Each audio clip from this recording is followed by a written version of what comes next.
शुक्र है session start होने से पहले याद आ गया। सो एनी हाउ, ठीक, एग्जैक्टली। सो आपका ऑस्मोलैरिटी सिम कम हो रहा है, and what happens to the urine osmolarity?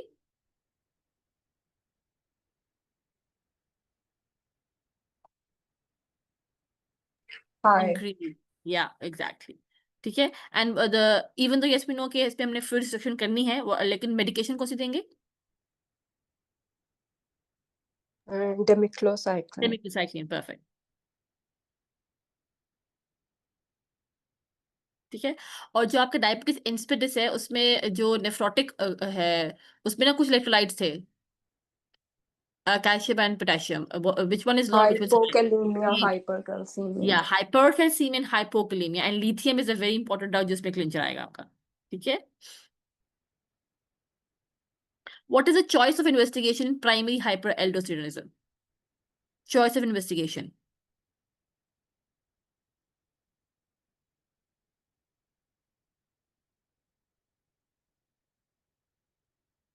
In primary hyperaldosteronism, एक रेशो किया था हमने। Renin, या aldosterone ratio. Exactly, perfect. ठीक है, so your aldosterone renin ratio, that is the first line investigation for your prime hyperaldosteronism.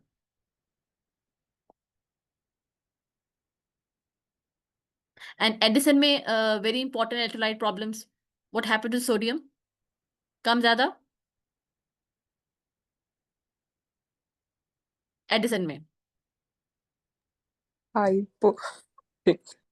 Yeah, hyponatremia, and your potassium is high, hyperkalemia. So excellent on that. और इसका definitive investigation कौन सा है? क्योंकि ना जो एड्रिनल की इन्वेस्टिगेशन ये पूछते हैं, एडिसन का चॉइस ऑफ इन्वेस्टिगेशन कौन सा होगा? ACTS stimulation test, short synaptic. Yes, Yeah. या एग्जैक्टली, बिल्कुल ठीक। और इसमें, हाँ, इसमें ऑटो एंटीबॉडी भी थे। विच ऑटो एंटीबॉडी वो है? Was it 21 21 hydroxy? हाइड्रोक्सी, हाँ बिल्कुल ठीक। ठीक है, तो एंटीबॉडी याद है ना, because it's auto immune disease.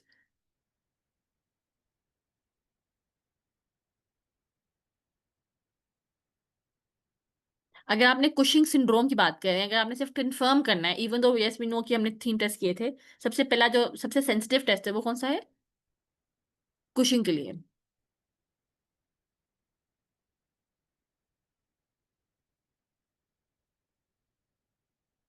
Overnight low dose dexamethasone suppression test.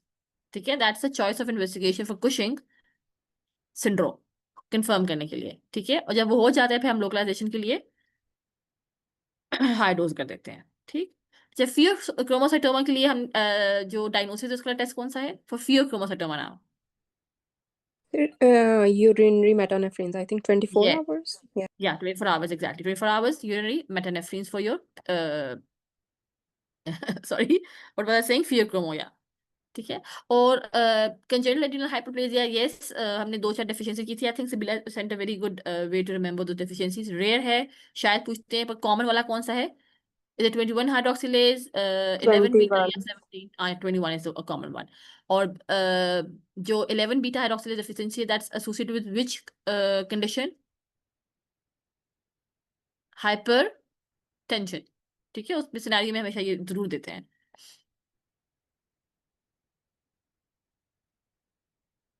Okay, so if you have to differentiate between Kallmann and Klinefelter, तो किसके अंदर एनोस्मिया, क्लेफ्ट पैलेट, इस तरह की प्रॉब्लम्स होंगे? इज इट कैलमैन और Klinefelter? Calman. Calman. Kallmann. And which one has tall patients? Tall? Both.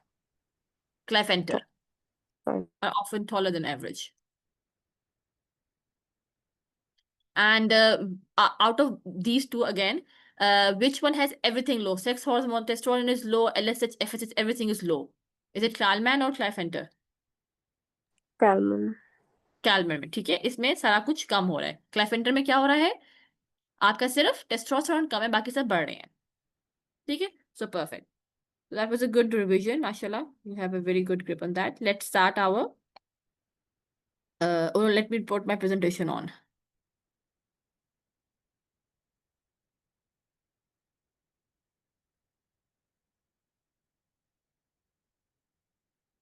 Is my screen visible, guys?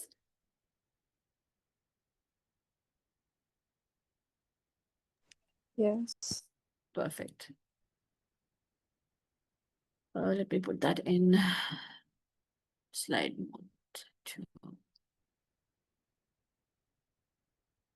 Okay, so now we're going to cover our thyroids. ठीक है? Just a bit of the normal stuff कि thyroid gland में क्या है, colloid है, उसमें iodinated थायरोग्लोबिन है, ठीक है, we know T4 T3 is coming from है। अच्छा, ये आपने ख्याल रखना है कि नॉर्मली ना T4 is synthesize more as compare to T3, लेकिन जो T3 है is active one, so peripheries में जाके आपका T4 जो है ना वो T3 में कन्वर्ट हो जाता है।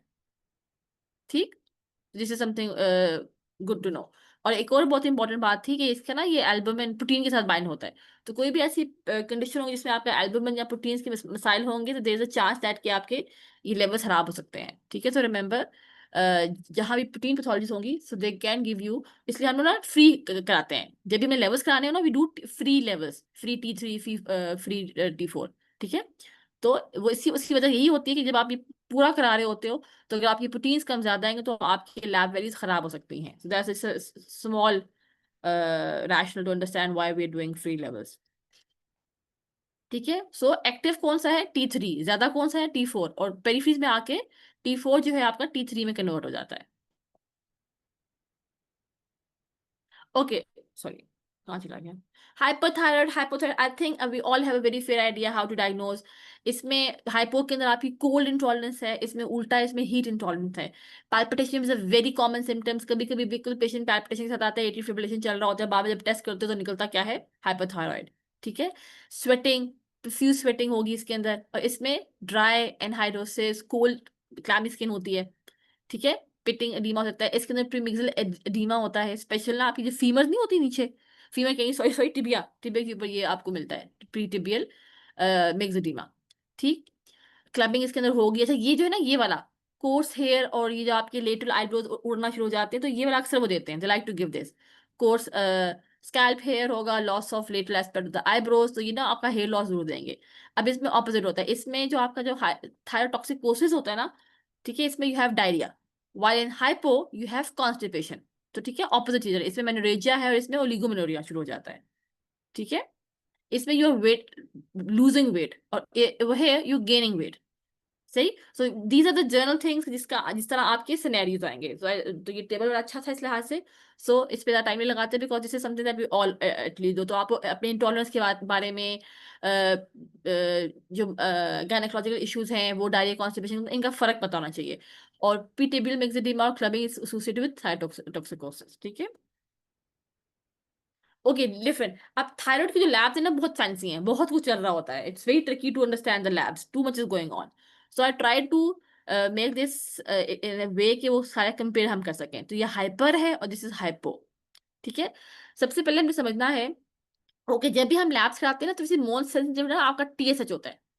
आपने अक्सर देखा होगा कि कंसल्टेंट्स स्पेशली वो वाले एरियाज गवर्नमेंट सेक्टर पे जहाँ पे इतने हमारे पास वो लिमिटेशन है फाइनेंसेस के, तो वी ओनली डू TSH, उससे मैं काफी हद तक अंदाजा हो जाता है सिचुएशन कैसी है। और अगर वो नॉर्मल आ जाए तो हम लोग बाकी T3 T4 पे नहीं जाते, और अगर वो कम हो then we do T3 T4। Ideally we have to send a whole profile, वो आइडियल सिचुएशन है for exam do the whole profile. But this is something in our clinics हम लोग रिलाई कर रहे होते हैं फाइनेंसेस के ऊपर, तो we sometime only send TSH and then we send levels if needed। anyhow, so coming back to this, hyperthyroid में क्या हो रहा है, आपके T3 T4 बढ़े हुए हैं लेकिन आपका TSH कम है, दिस इज योर प्राइमरी हाइपरथायरॉयड। ठीक, और हाइपो में एग्जैक्टली इसका ऑपोजिट चल रहा है, आपका TSH बढ़ा हुआ है और ये आपके लेवल्स कम है। ठीक, अच्छा, अब एक कंडीशन होती है सब क्लिनिकल हाइपोथायरॉयडिज्म।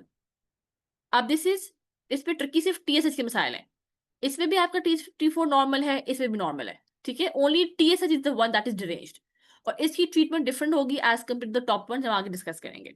ठीक, then come the secondary causes.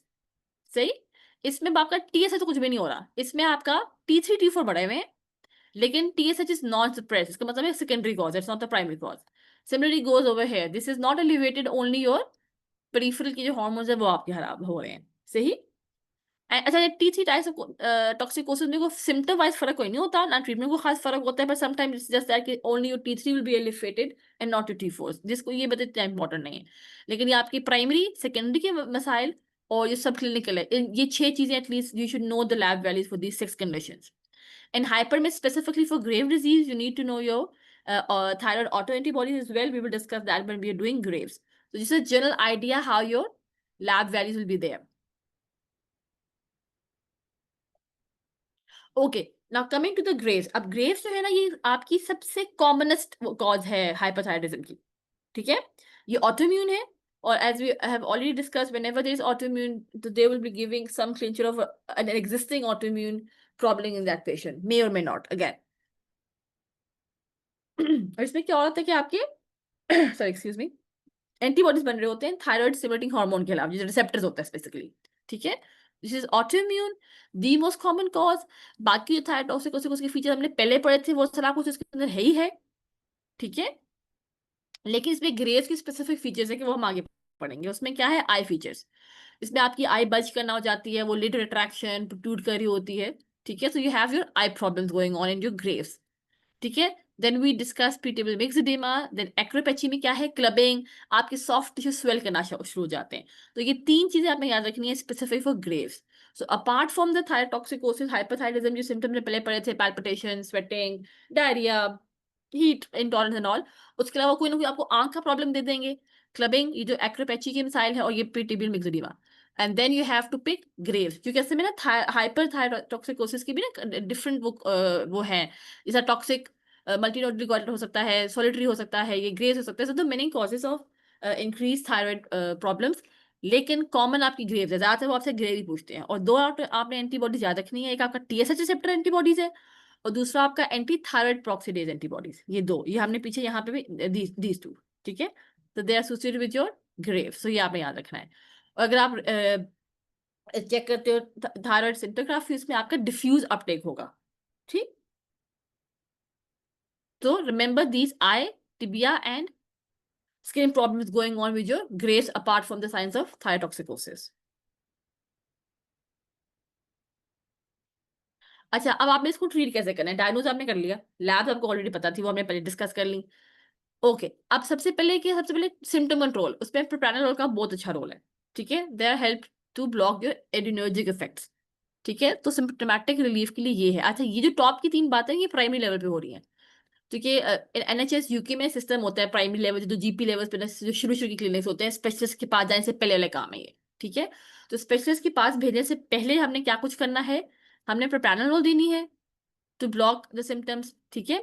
अब नाइस रिकमेंड करता है that the patient with Graves are refer, वो हमने कर दिया।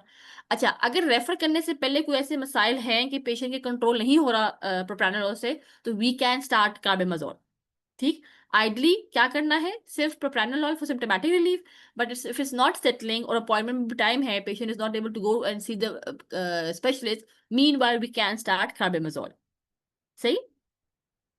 इसके अलावा offer a choice of anti thyroid drugs. अच्छा, अब स्पेसिफिकली हम स्पेशलिस्ट की बात करें कि ग्रेव्स में हमारे पास 2 ऑप्शंस होती हैं। We can either do radioactive iodine, ठीक है? उसके साथ थेरेपी भी कर सकते हैं, और हम उसके साथ एंटी थायराइड भी कर सकते हैं। अच्छा, आइडिया हम आगे नाइस गाइडेंस पढ़ेंगे, उसमें हम हमेशा ना पहली चॉइस यही कहता है कि आयोडीन, पर you give the patient the choice, if they want to try and have a trial of drugs, you can do drugs as well, ठीक है?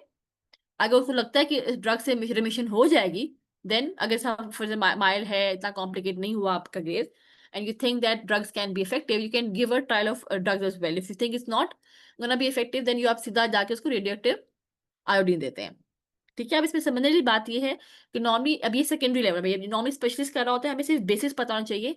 When ever we start your thyroid medication, तो 2 तरीके होते हैं, एक titration method होता है और एक ब्लॉक्स एंड रिलैप्स मेथड होता है। ये 2 तरीके होते हैं। For your information, titration method सबसे अच्छा होता है। आप एक डोज से शुरू करते हो, ठीक है? Aahista Aahista you reduce the dose, जब तक आपका यूथायरिज्म होता है, तो फिर आहिस्ता से पे आपको, ठीक है, ये फिर आप वीन ऑफ कर देते हो। This is your titration. Start की, टेस्ट कराते रहो, मॉनिटरिंग करते रहो, फिर Aahista Aahista over the period of 12 to 18 hours, तो आहिस्ता आहिस्ता आप उसको कम करना शुरू देते हो। और ये सबसे अच्छा इफेक्टिव मेथड है, इसको हम कहते हैं anti thyroid treatment titration method, ठीक? और एक होता है ये वाला ब्लॉक एंड रिलैप्स मेथड, ठीक है? इसके साइड इफेक्ट ज्यादा होते हैं as compare to the other one. इसकी डिटेल्स पता नहीं होना चाहिए, मतलब इसमें ज्यादा जो आपसे सवाल पूछते हैं ना वो यही पूछते हैं करना क्या, व्हाट्स द फर्स्ट स्टेप, कि किसको हमने रेडियो आयोडीन देनी है, किसके अंदर हमने ट्रीटमेंट देनी है, ठीक है। और अगर वो आपसे पूछ ले बेहतर कौन सा, तो that you should know that titration is better. तो ब्लॉक रिलैप्स में क्या कर रहे होते हो आप, कार्बामेमोजोल देते हो, फिर आप थायोक्सिन ऐड कर देते हो व्हेन द पेशेंट इज यूथायरॉइड, ठीक है। इस तरह आप इसको ना कभी दे रहे हो कभी नहीं दे रहे, इस तरह का सिलसिला चल रहा होता है, ठीक है। अगेन दे सेड दैट इसके अंदर ऊपर वाले मेथड में कम साइड इफेक्ट्स हैं। अब if the thing that you see in red, super important as a clinician, so carbimazole का एक बहुत इंपॉर्टेंट साइड इफेक्ट है agranulocytosis, so you have to keep an eye on their CBC, ठीक है, very important. Agranulocytosis is a very common documented, sorry, not common, that common, but it's a documented side effect that needs to be monitored. Okay, so from this slide, just remember, grays में you have two options, drugs and radioactive iodine. Try to give drugs if you think remission is possible with drugs. You have two methods to give drug. Titration is the best one. And for the side effect of carbamazole, remember a granulocytosis. This is all that you have to remember from this slide. Then talking about the radio iodine treatment. It is often used in patient who relapse following a drug, ठीक है, it makes sense, हमने already बात की थी। लेकिन there are some contraindications of radio iodine treatment, that is pregnancy, age less than 16 and thyroid eye disease. We will discuss the thyroid eye disease in the coming slide as well. तो तीन आपने contraindications याद रखनी है। तो जब scenario चल रहा होगा ना, जो ट्रीटमेंट पूछना चाह रहे हो, तो उन्होंने कोई ना कोई छोटा सा क्लू दिया होगा, planning to get pregnant, eye problem is there, तो in that scenario do not pick radio iodine treatment, उस पे आप ड्रग पिक करोगे, ठीक है। तो ये आपने ये तीन बातें याद रखनी है, keep an eye on the age as well, सही। सो हो सकता है कि you be thinking okay let's give this patient iodine, but there must be a hidden clue somewhere about the contraindications of iodine treatment. Okay, so remember these is pregnancy, age and thyroid eye problems. और इसका सबसे common side effect क्या है, hypothyroid. Drug का क्या था, ए ग्रेनुलोसाइटोसिस, iodine का क्या है, hypothyroid. Okay, this is what we are talking about the thyroid eye problem. हम बात कर रहे थे कि जिसके अंदर रेडियो एक्टिव जो है problem, sorry radio active contraindicated है। अब थायराइड आई डिजीज में क्या होता है, तो बेसिकली आपकी ना प्यूपल जो आपका, सॉरी जो पूरा आई बॉल है इरिट्रो बल्बर, उसके पीछे ना डेपोजिशन शुरू हो जाती है फैट की, ठीक है। सो इरिट्रो ऑर्बिटल, ये ग्लाइकोसामीन, कोलेजन, फैट, इस सारी चीजें पीछे जमना शुरू हो जाती हैं, एंड उसकी वजह से आपकी आंख ना प्रोड्यूस कर देती है, यू हैव योर एक्जेफ्थेल्मोस, ठीक है, बढ़ना शुरू हो जाती है, राइट। अब आपको फीचर्स कैसे होंगे, आपको बल्ज नजर आएगी, एडीमा होगा, डिस्क स्वेलिंग होगी, ऑफ्थेल्मोप्लेजिया का मतलब होता है आई मूवमेंट पे पेन हो रही होती हैं, ठीक है। Inability to close the lid, because आपकी बॉल प्रोट्रूड करी तो आपका लिड दूर चला जाएगा, तो लिड अट्रैक्शन होती है, you can't close the I properly. So this is how a thyroid eye disease patient presents, this one, ठीक है। अच्छा, ये हम इंपॉर्टेंट बात भूल गए, they can ask you about the prevention. So the most common, the most important जो prevention है थायराइड आई डिजीज की, वो है स्मोकिंग प्रिवेंशन, ये वो आपसे पूछ सकते हैं, ठीक है। Modified risk factor for development of thyroid disease, कोई ग्रेस का पेशेंट है तो उसको सबसे पहले आपने कहना है कि स्मोकिंग बंद करनी है, otherwise the patient can go into thyroid eye disease. और बहुत कभी कभी प्रेडनिसोलोन मे वर्क, ठीक है, it can also help to reduce the risk, लेकिन जो आपने याद रखना है सबसे पहले वो पूछेगा और ना से स्मोकिंग ही पूछनी है। So remember smoking is the most important risk factor that should be tailored at the very beginning if you want to avoid development of thyroid eye disease. Now these are the features you should know that. अब इसमें जो थोड़ी सी आप देखिए ना आई bulge करी ना बाहर निकली हुई है, तो अब वो आपका एक्सपोजर केराटाइटिस वगैरह हो सकता है, अल्सरेशन हो सकती हैं, ठीक है, वो ख्याल रखना है। ऑप्टिक न्यूरोपैथी की हमने बात ऑलरेडी कर ली, सही। डिप्लोपिया हो शुरू हो सकता है इन पेशेंट्स के अंदर, तो इसके अंदर काफी प्रॉब्लम हो सकते हैं, तो आपको ख्याल रखना है कि इस पेशेंट को आपने आई कंसल्ट के लिए भिजवाना है। सो हम ये सारा कुछ बेसिकली क्यों कर रहे हैं, to be safe doctor, so there are certain situations when you have to send a patient for your ophthalmological review urgently. अगर आपको कोई पेशेंट का कहना है कि थायराइड वाला प्रॉब्लम है, कि उसको कहता है कि मुझे मेरा विजन खराब हो गया है, मुझे कलर विजन के मसाइल हो रहे हैं, मुझे ऐसा लगता है कि मेरी आई बॉल बाहर निकल रही है, सामने आपको पेसिटी नजर आ रही है बनी हुई, ठीक है, you can have permanent vision loss हो सकता है उसकी वजह से, ठीक है। अगर आपको फंडोस्कोपी करना आती है and you can see the disc, वो आपको पेप्लोडीमा मिल रहा है, तो ये सब वो चीजें हैं, वो कॉम्प्लिकेशन हैं जिसमें आपने जल्दी से आई कंसल्ट करा लेनी है, ठीक है। So you have to send the patient to the ophthalmologist in this condition, सही। अच्छा, मैनेजमेंट में क्या है वो हमने ऑलरेडी बात की थी कि स्मोकिंग सेसेशन है, और जो भी सिम्टम्स हैं लुब्रिकेंट्स लगाएं ताकि अल्सरेशन ना हो, स्टीरॉइड्स का रोल है और अच्छा, रेडियोथेरेपी कर सकते हैं, you have surgery. So remember these 5 options. और ये वो कंडीशन जिसके अंदर आपने क्या नहीं करना, रेडियो एक्टिव आयोडीन नहीं देनी है, ठीक। ओके, कार्बेंडाजोल का हमने जनरली ऑलरेडी हमने वो कर लिया था। सो अच्छा, दिखा है ना, ask you about the mechanism of action, बस पढ़ लें। Basically blocks the thyroid peroxidase from coupling and activating the tyrosine residues in the thyroglobulin, ठीक है। तो इससे आपकी हार्मोन की प्रोडक्शन कम हो जाती है। बेसिकली आपको इसके 2 इंपॉर्टेंट साइड इफेक्ट्स पता होना चाहिए। प्रेगनेंसी में स्पेशली फर्स्ट ट्राइमेस्टर में नहीं देना, और एग सो जब भी हम प्रेगनेंसी इंड्यूस्ड थायराइड की प्रॉब्लम करते हैं तो फर्स्ट ट्राइमेस्टर में हमेशा प्रोपाइल थायरोइड दे देते हैं, और कार्बेंडाजोल हम लेटर ऑन स्टार्ट करते हैं, ठीक है। तो ये 2 आपने सॉरी एडवर्स इफेक्ट्स के याद रखने हैं for carbendazole. Okay, that's all for the Graves' disease. I hope that is clear. So remember the eye problem, the PTBL thingy, the acropatchy जिससे swelling है, इस सारी चीजें होंगी तो आपने पिक करना है। ऑटो इम्यून जो एंटीबॉडीज है वो याद रखें, you know the treatment and all. Thyroid जो आंखों की प्रॉब्लम है उसको याद रखें, कब आपने रेफर करना है, और उसमें स्टेरॉइड, स्मोकिंग प्रिवेंशन, इस सारी चीजों के अच्छे रोल हैं। And do not give radioactive iodine to eye problems, especially in thyroid. So coming to your next cause of hyperthyroidism, that is toxic multinodular goiter. इसको हम प्लमर डिजीज भी कहते हैं।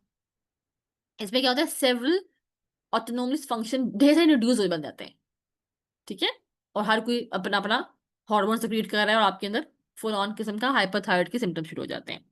तो वही इनिशियल आप TSH कराते हो, कम है तो आपने T4 T3 करा लिया, ठीक है। तो हमें हमने ऑलरेडी बात की थी कि प्रेफर्ड फ्री वाला हो, ताकि वो एल्बुमिन का जो रेशियो है वो निकल जाए element, do your free T4s, ठीक है। तो ये आपका बड़ा ही होगा। अब बेसिकली स्कैन पे वो आपसे या पूछते हैं, वो आप ये पूछेंगे, ठीक है, बिकॉज ये वो TSH की वो लैब तकरीबन सबको ही पता होते हैं।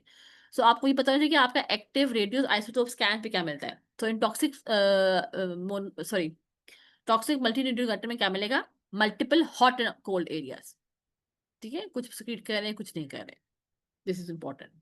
ओके, फर्स्ट लाइन इसके अंदर सीधा सीधा first line radio active iodine है, ठीक है। So toxic multinuclear disorder, first line radioactive iodine. Simple.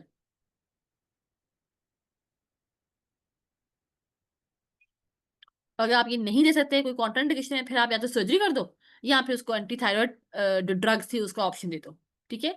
वही ऑप्शन वो 3 ही है, वो सर्जरी कर लो या आयोडीन या फिर ड्रग्स, ही 3 ऑप्शन है बस। वही ऊपर नीचे ना, किसी का फर्स्ट लाइन कुछ है, किसी का फर्स्ट लाइन कुछ हो रहा है, बस ले दे के वही घूम रहे हैं।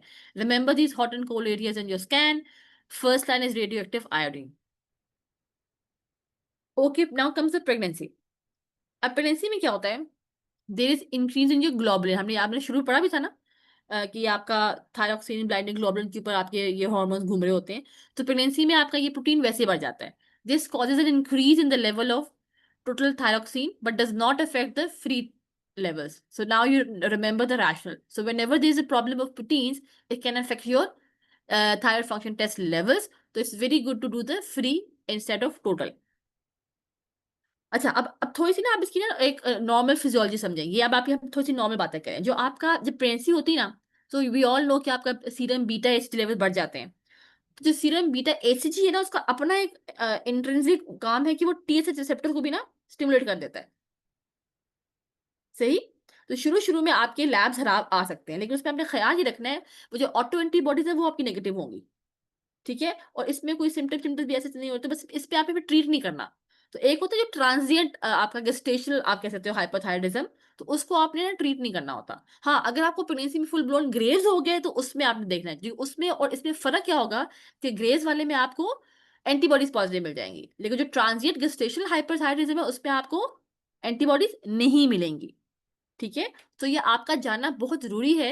यू शुड नो कि नॉर्मल चीजें क्या होती हैं। अब ये ना हर आप जिस किसी का प्रोफाइल खराब है सबको हमने ट्रीटमेंट में डाला हुआ है, नहीं। अगर वो ट्रांजिएंट गेस्टेशनल है, नॉर्मल फिजियोलॉजी, उसमें आपने सिर्फ ऑब्जर्व करना होता है, उसमें आपने कोई दवाई शवाई नहीं देनी होती। वो आपके तकरीबन सेकंड ट्राइमेस्टर जाके बेहतर भी हो जाता है। So remember this is very important as a clinician as well. So Graves अगर हमने बात करनी प्रेगनेंसी में, again Graves is the common one. It is also recognise that activation of TSH receptor, वही हमने बात की थी कि ये जो है उसको स्टिमुलेट करता है। तो ट्रांजिएंट गेस्टेशनल हाइपोथायराइडिज्म हो सकती है। सही है, वो ठीक भी हो जाता है। हाँ, ड्रग्स, जो कि भी हमने ऑलरेडी बात की थी about the pregnancy effects of carbimazole, so that's why we give propylthiouracil थायोयुरेसिल एज अ चॉइस। ठीक, लेकिन इसका साइड इफेक्ट क्या है? Increase of severe hepatic injury. So later on, you can shift the patient to carmazole after the first trimester is passed. Now, maternal free thyroxine level should be kept in upper third of the normal. क्यों? हमने बच्चे का hypothyroidism बताना है. And again, we already discussed about the contraindications of radiotherapy, जिसमें as था, आई problem था और तीसरी प्रेगनेंसी थी. सो वो हमने प्रेगनेंसी में नहीं करनी है. ठीक, आई hope this is clear. Okay, I got this from nice guidelines. इसमें ना आपने सिर्फ ऊपर वाला पार्ट करना है, मॉनिटरिंग वाला पार्ट आपने नहीं करना अभी. ठीक है. सो नाइस क्या कहती है, if you have a patient with adult है with hyperthyroidism, you consider your anti thyroid drugs with supportive treatment while a fitting specialist. हमने ऑलरेडी बात कर ली थी. अगर स्पेशलिस्ट केयर पे टाइम है, चीजें सेट नहीं हो रही है, you offer your anti thyroid drugs. यहाँ तक होगी प्राइमरी केयर की बात. अब फर्स्ट लाइन डेफिनेटिव में आपके पास तीन ऑप्शन है, ये भी हमने डिस्कस कर ली. We have option surgery, we have the drugs and we have our iodine. ठीक, अब आयोडीन हमने कब देनी है? ग्रेस में देनी है या टॉक्सिक मल्टी न्यूडर सॉरी, हमेशा मैं इसको गलत बोलती हूँ, टॉक्सिक मल्टी नोड्यूलर गोइटर में देनी है, और यहाँ पे सिंगल टॉक्सिक नोड्यूल में भी आप इसको दे सकते हो. And we already know the contraindications. ठीक है. एंटी थायराइड हम ग्रेव में ऑफर कर सकते हैं. ठीक है, अगर हमें लगता है कि इससे रिमिशन हो जाएगी, सिंपल डिजीज है, कॉम्प्लिकेशन नहीं है, ऑफर करते हैं. सही, otherwise we give this one. Anyhow, उसके अलावा जहां कहीं भी हम सर्जरीज नहीं कर सकते टॉक्सिक वाले में, उसके अंदर भी आप ये टॉक्सिक और मल्टी वालों में एंटी थायराइड दे सकते हो. सही. फिर सर्जरी की भी वही बात है कि जब किसी से काम ना बन पड़ा, कोई मेलिग्नेंसी के ऑप्शन हैं, तो then you do your surgeries as well. ठीक, तो ये बस एक वो था डाइस के से. ये जो नीचे इतनी लंबी मॉनिटरिंग थी, ये आपने अभी इस लेवल पे याद करने की जरूरत नहीं है. ठीक है, just to have that idea what is nice saying. And already past medicine people have very solidly covered all these guidelines in their individual topics. Thyroid storm, exactly. जिस तरह हमने पढ़ा था ना पीछे एड्रिनल में, वो adrenal crisis, that was a life threatening emergency. अब थायराइड के अंदर thyroid storm is a life threatening complication of thyrotoxicosis.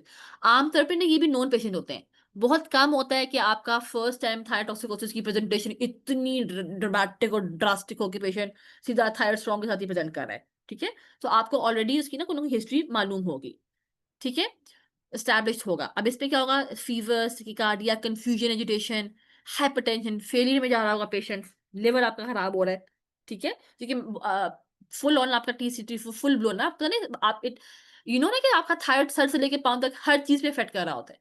It effects every system, every organ of your body. आप डिटेल में जाओ तो. ठीक है, तो आप सोचो कि उसमें वो बिल्कुल ही पागल हुआ है, there is a storm.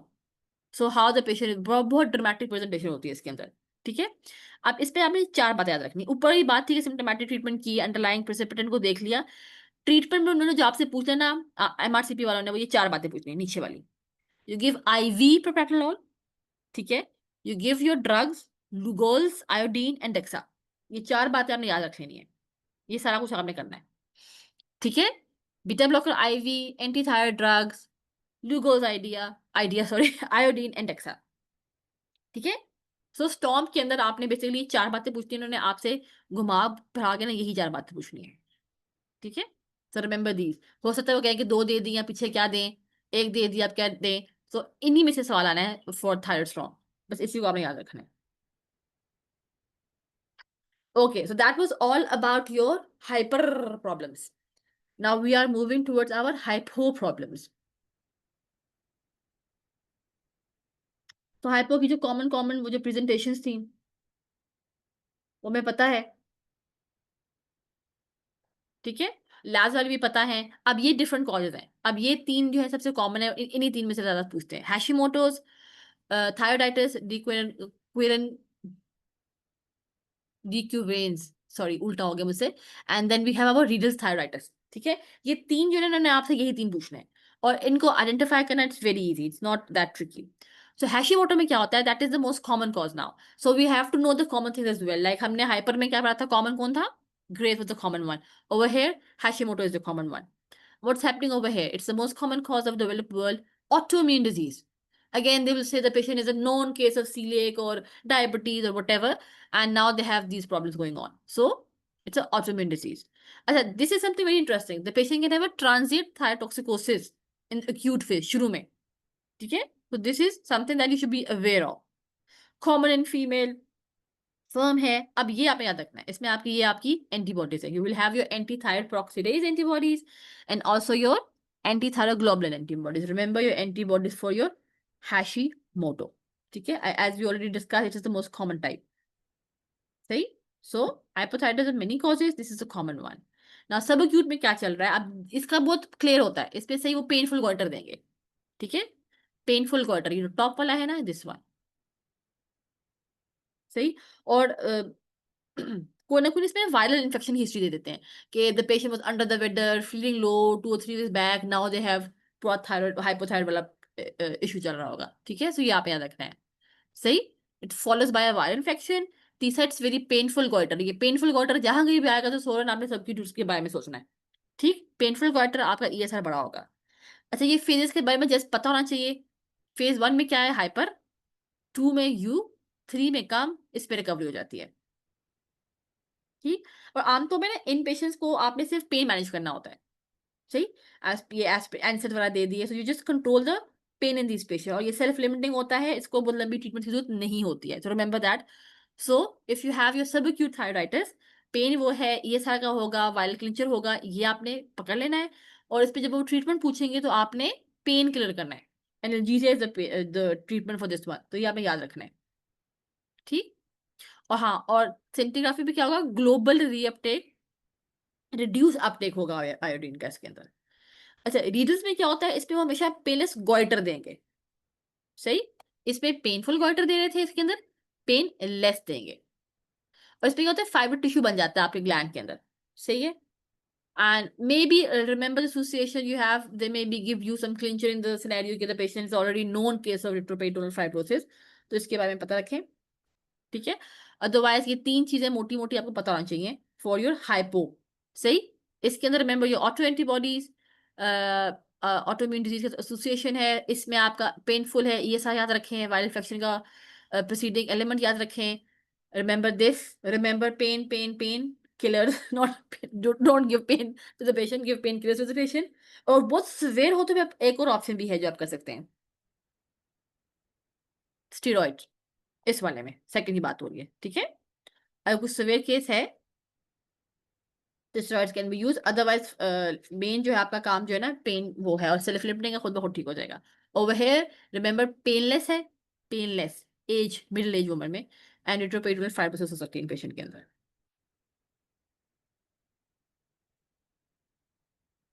Okay, levothyroxine therapy.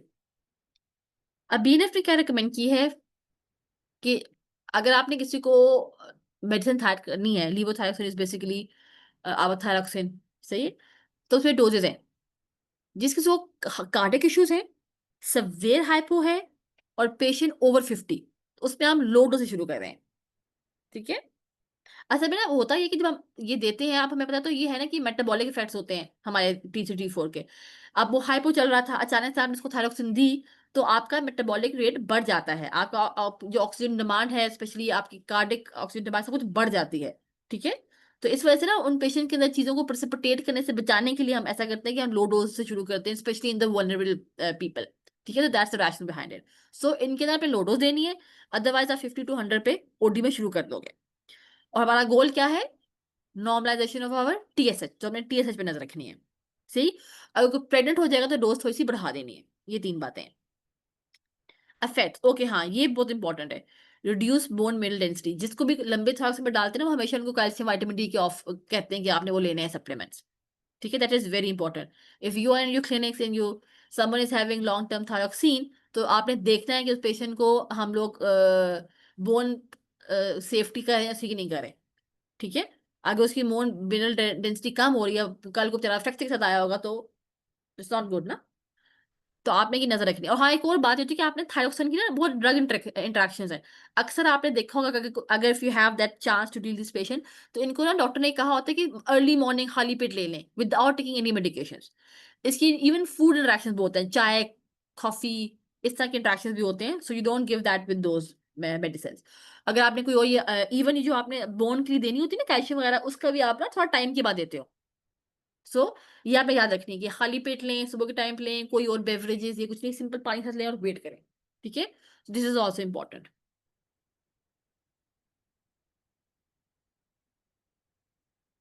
Okay, ये तो हमारे थे फुल हाइपर हाइपो वाले। अब हमने डिस्कस की थी एक कंडीशन जिसमें सॉरी सब क्लिनिकल था, सब क्लिनिकल हाइपो एंड सब क्लिनिकल हाइपर। सबके अंदर T3 T4 ठीक ठाक थे, that was normal. The only problem is with TSH। अब ऐसे सिनेरियो में आपने ट्रीट करना है नहीं करना, दैट्स द बेसिक क्वेश्चन। ठीक है, दैट्स द डिलेमा कि व्हेन टू ट्रीट सब क्लिनिकल। तो उसके लिए ना नाइस ने बड़ी अच्छी गाइडेंस बताई हुई है। अब ये हाइपो की बात है, अब इसमें दो बातें हैं। अगर आपका TSH मोर देन 10 है या फिर 5.5 से 10 के बीच में, दो सिनेरियोज हैं। मोर देन 10, 5.5 और 10 के बीच में, ये दो आपकी कहानी है। ठीक, अगर मोर देन 10 है, then consider offering thyroxine if, again there are lots of if, ये ज्यादा है on two separate occasions 3 months apart। सही, अगर वो खुद से रिमिशन में नहीं गया, खुद से ठीक नहीं हुआ, तो अगर वो 10 से ऊपर जा रहा है, दो सेपरेट ओकेजन्स पे है, मोर देन 3 मंथ्स पे है, then you can think of starting the patient on thyroxine. अब अगर कम लेवल्स हैं, 5.5 और 10 वाले पे हैं, ठीक है, फिर आप क्या करोगे? अब उस पे एज आ रहा है, उसमें एक तो वो है जो इसकी एज कम है, लेस देन 65। ऊपर वाली बात सेम है, लेकिन अब इसमें सिम्टोमेटिक हो गया। ठीक है, सो लेवल्स अगर आपके 5.5 से 10 के बीच में है, ठीक है, एज लेस देन 65 है, वही आपने लेवल्स कराए, यही लेवल्स आ रहे हैं, two separation 3 months apart and they have symptom, then you will consider offering them thyroxine. Old age में वेट एंड वॉच स्ट्रैटेजी है, एसिम्टोमेटिक में again wait and watch and repeat. सही, तो वी आर वेरी क्लियर। तो आपने दो काम याद रखने हैं। सब clinical, keep an eye on the TSH। Is it more than 10 और इज इट 5.5 से 10 के बीच में? मोर देन 10 है, two separation 3 months above, give. अगर कम वैल्यू थी 5.5 और 10 वाली, उसमें आपने एज देखनी है, लेस देन 65 है, वही 2 मंथ्स अपार्ट टेस्ट करना है, सॉरी 3 मंथ्स अपार्ट दो टेस्ट करने हैं, and symptomatic and then you treat. Otherwise सब बुजुर्गों में और asymptomatic you only observe, keep an eye on the levels. That was hypo. अच्छा, सब क्लिनिकल हाइपो ज्यादा पूछते हैं, सब क्लिनिकल हाइपरथायराइडिज्म का सवाल से कम आता है, लेकिन इसकी इंपॉर्टेंस क्या है, हम इसके बारे में क्यों सोच रहे हैं? Because of the potential problem it can cause. इस वजह से हम इसके बारे में सोच रहे हैं। वो पोटेंशियल प्रॉब्लम्स क्या है? कार्डियोवैस्कुलर मसाइल एंड योर बोन मेटाबॉलिज्म। ठीक है, तो इस वजह से हम उसकी कोई क्वालिटी ऑफ लाइफ खराब ना हो रही हो, इसलिए हमने इस मरीज के ऊपर नजर रखनी होती है। अब करना क्या है, TSH आमतौर पर जैसे कि वो ठीक हो जाता है, पर अगर नहीं हो रहा तो आप low dose thyroid anti thyroid medicine start कर सकते हैं for 6 months, in the hope that patient can go into remission. ठीक है, इसमें बहुत ज्यादा इफ्स एंड बट्स नहीं है, जैसे कि यहाँ पे बहुत ज्यादा लॉज लागू थे ना, इसमें ये होगा फिर वो होगा, इसमें ऐसा नहीं है। If you want to, you can give a trial, you give a low dose anti-thyroid agent for approximately 6 months in the hope that there will be remission और patient ठीक हो जाएगा। ठीक, sick euthyroid, they love to ask this as well। इसको non thyroidal illness भी कहते हैं। तो इसमें बेसिकली ना आपके बजाते खुद थायराइड का मसला नहीं होता, कोई भी सिस्टेमिक इलनेस होगी ना, कोई मसला, बीमारी, कोई परेशानी, स्ट्रेस, तो आपका सारा कुछ गिर जाता है। Everything is low, TSH, thyroxine, T3, everything is low. So, और ये अक्सर ना हॉस्पिटलाइज पेशेंट्स के अंदर हो रहा होता है। सही, इसमें in majority of cases how the TSH level is within the normal range, और changes are normally reversible on recovery. जब आपका सिस्टमिक इलनेस का जो भी इंसल्ट हुआ था वो ठीक हुआ, ये खुद बहुत ठीक हो जाएंगे, इसमें कोई आपने हाथ ट्रीटमेंट नहीं करनी, तो बस ये याद रखें।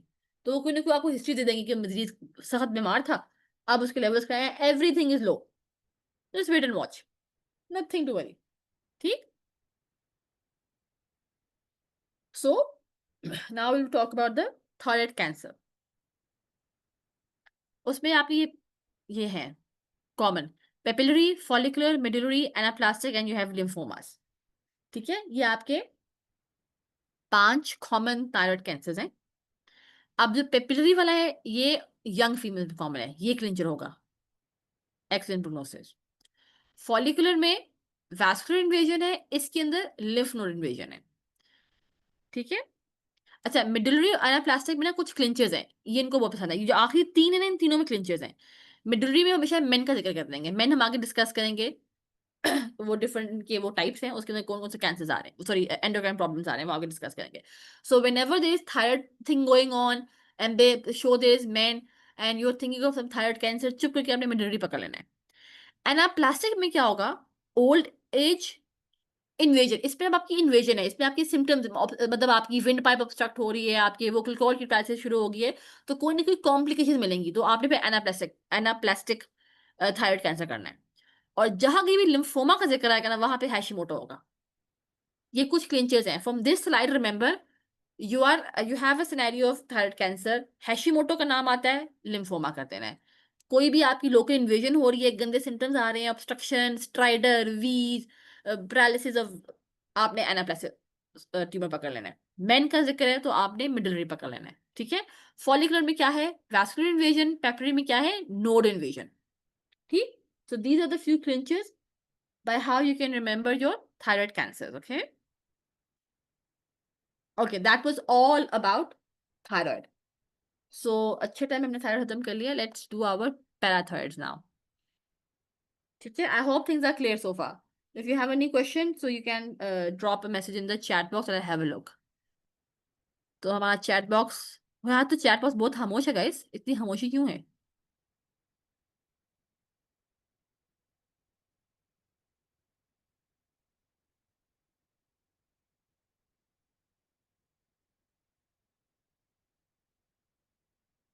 Yeah, yeah, sure. If you want to have your praise, बिल्कुल.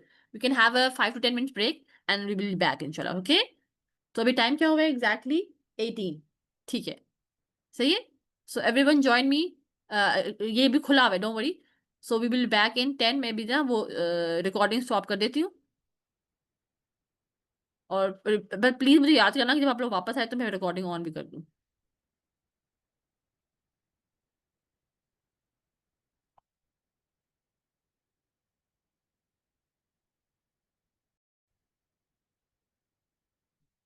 Hello everyone.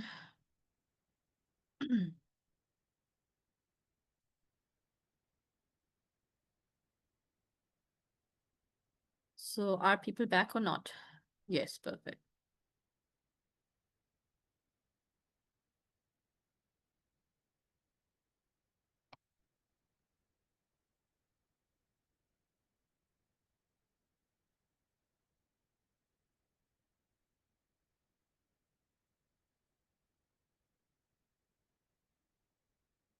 So now let's move towards our thyroid problems.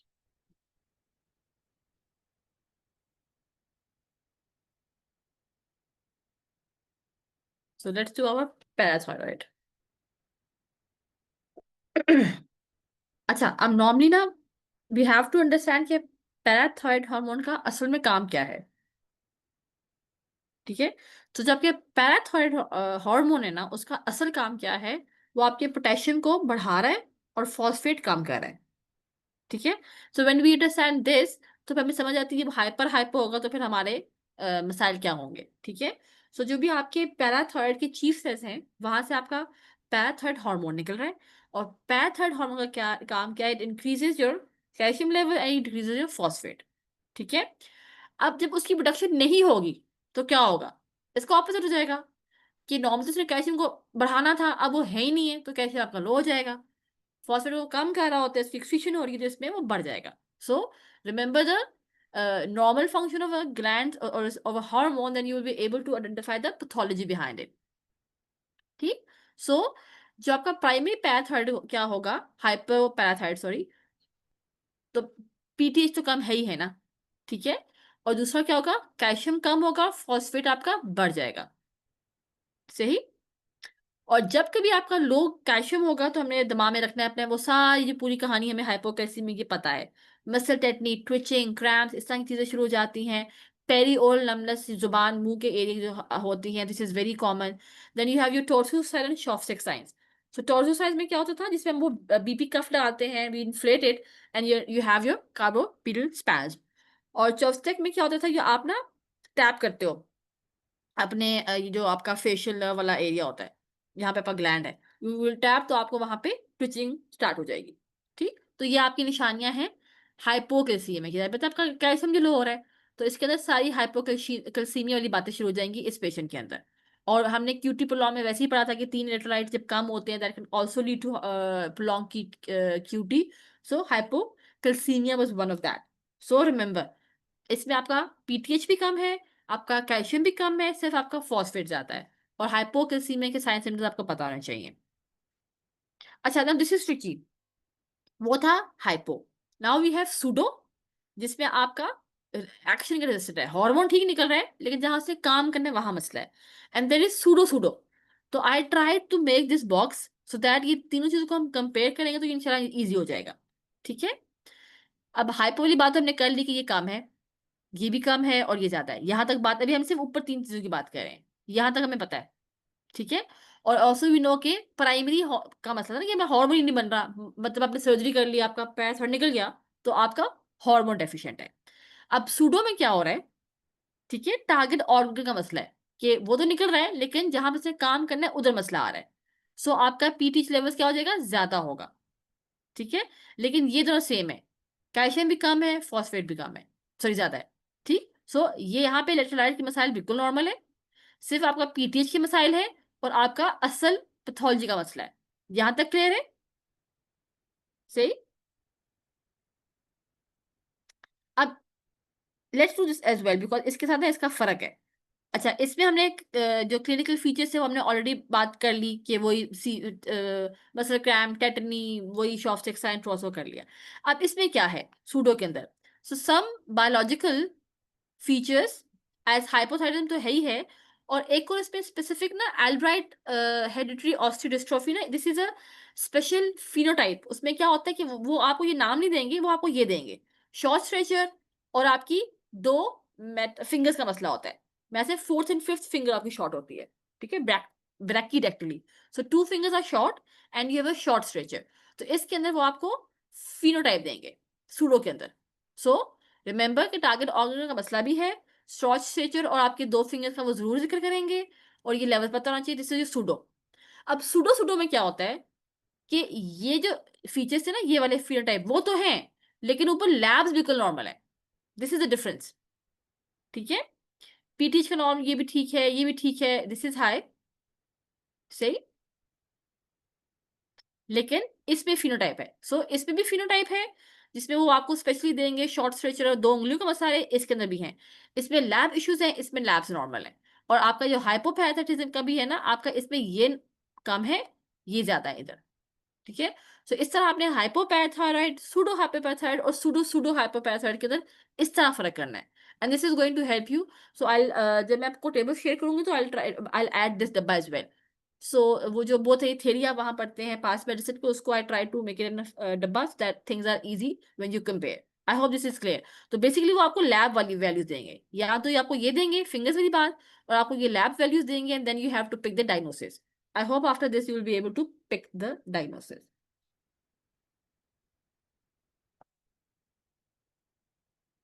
Okay. अब वो सब हाइपो की बातें थी, अब हाइपर पैराथायरॉयड हो गया। अब इसमें क्या हो रहा है, आपका कैल्शियम बढ़ रहा है, फॉस्फेट कम हो रहा है। ठीक है। याद तो क्लियर है ना, क्योंकि हमने भी ऑलरेडी पढ़ा था कि ये करता क्या है। इसमें आपकी हाइपर कैल्सीमिया होगा, याद रखना है आपने। सही। कॉजेस क्या है, वही सॉलिटरी एडिनोमा है, हाइपरप्लेजिया हो सकता है, मल्टीपल एडिनोमा तक कार्सिनोमास। और हाइपरकैल्सीमिया का बहुत फेमस है bones groans, abdominal groans, psychic moans. So bone stones, abdominal groans and psychic moans, तो ये स्पेसिफिक सी चीजें हैं that is associated with hypercalcaemia. ठीक है। पॉइडिप्सियूरिया, ये सब depression, spectrum of symptoms can happen, anorexia, nausea, constipation. Constipation is common, ulcerations, pancreatitis की हमने ऑलरेडी कॉज पढ़ी थी, fractures, renal stones, hypertension. So पीछे वाले में क्या था सारा कुछ, हाइपोकैल्सीमिया की बातें, इसके अंदर क्या है, हाइपरकैल्सीमिया की बातें। और लैब्स का भी पता चल गया कि कैल्शियम आपका कम होगा, फॉस्फेट आपका बड़ा, सॉरी, कैल्शियम बड़ा होगा, फॉस्फेट कम होगा, और आपका पैराथायरॉइड हार्मोन भी बड़ा होगा। ठीक है। टेक्नीशियन में भी सब्सट्रैक्शन स्कैन करते हैं। अच्छा, ये दो बातें वो आपसे पूछ सकते हैं, ये पेपर पॉट स्कल। तो नॉर्मली ना, अब देखें, इसका का काम है कैल्शियम बढ़ाना, वो कहीं से भी बढ़ाए, अगर ऐसे तो तेरी हमारी मासूम हड्डियों में ही अटैक करेगा। सो वो क्या होता है, आपकी ऑस्टियोक्लास्टिक ना एक्टिविटी शुरू होती है, आपकी बोन डिसॉर्प्शन शुरू हो जाती है, तो वो वहां से निकाली जा रहा है बोन से कैल्शियम, तो वो जो बोन है ना दे बिकम वीक। ठीक है। वो जो वीक एरियाज है वहां पे फाइब्रोसिस शुरू हो जाते हैं, सिस्ट बनना शुरू हो जाती हैं। So this is your osteitis fibrosis cystica. और पेपर पॉट में ना आपके ये भी आपके स्कल के होते हैं, गोले गोले नजर आते हैं। ठीक है, सॉल्ट एंड पेपर स्कल भी बोलते हैं इसको शायद। ठीक है। तो they can give you this, X ray finding for the diagnosis of primary hyperparathyroidism. Definitely management क्या है, टोटल मतलब निकाल दिया, सर्जरी कर दी, ठीक है। लेकिन दो कंडीशन इसके अंदर, अगर आपका मसला हो तो you can have to give medicine. So conservative हम कब करते हैं कि calcium level it's less than 0.25 above the upper limit, और एज क्या है, मोर देन 50, और कोई एंड ऑर्गन के मसाइल नहीं है, then we can do our cinacalcet, ठीक है। सो लेकिन असल में ना बेसिकली काम सर्जरी है। अगर आपका सर्जरी नहीं बनता तो सिंपल याद रखिए, सेनाकाइसेट वाला ऑप्शन है इसके अंदर, ठीक है। पेपर पॉट याद रखें, ऑस्ट्राइटिस सिस्टिका याद रखें, फाइब्रोसिस सिस्टिका, ठीक है।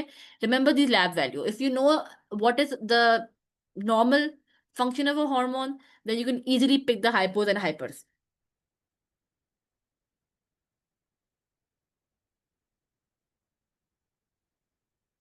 ओके, अब ये ऑटोइम्यून पॉली एंडोक्राइनोपैथी, इसको एपीएस कहते हैं, और ये मैन, ये दो चीजें जो कि this is pure ratification. Come up with a mnemonic, do some prints, and again, as I always say, there are few things that are loved or liked by RCP people. So this is one of those. So in APS type 1 है और APS type 2 है। अब इसमें क्या है, you need 2 out of 3 candidiasis, Addison's और hypothyroid, ठीक है। ये ऑटोसोमल रिसेसिव है, इसमें पॉलीजेनिक इनहेरिटेंस है और एचएलए के साथ एसोसिएशन है।